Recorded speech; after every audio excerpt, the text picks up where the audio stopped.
Hey guys, Jay here. Wanted to catch up on a couple of things that happened in the office this week as it relates to probate and real estate.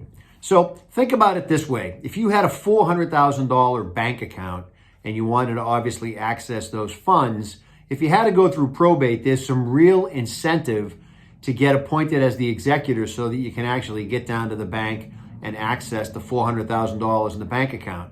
But if you're dealing with a piece of property, it's almost like possession is 9/10 of the law. And what ends up happening is you have access to the property, especially if you live in the property or if you're inherited the property. You have a set of keys. You get to get out and use the property. You get to be in the property. And as long as you essentially keep paying the bills, whether it's an insurance bill or a utility bill or even a mortgage payment for that matter, for the most part, things will sort of keep on keeping on the way they always have.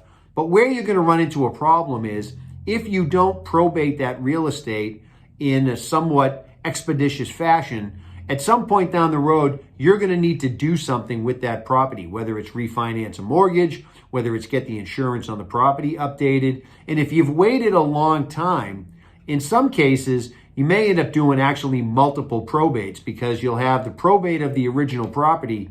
And then sometimes people who would have inherited that property, because you've put probate off because you had access to the property for a number of years, there might be other people who would have inherited that property who have since passed on, and you end up actually doing multiple probates, which ends up costing more money to the estate or to both of the estates. So if you're involved in a situation where there's real estate as part of an estate, what you want to make sure you do is you want to make sure you get out there and you want to make sure you get the probate process going so you can get the authority to go ahead and actually either change the ownership of the property or sell the property. So if you have any questions on something like that, give us a ring here at the office. We're happy to help you out. 508-858-5324.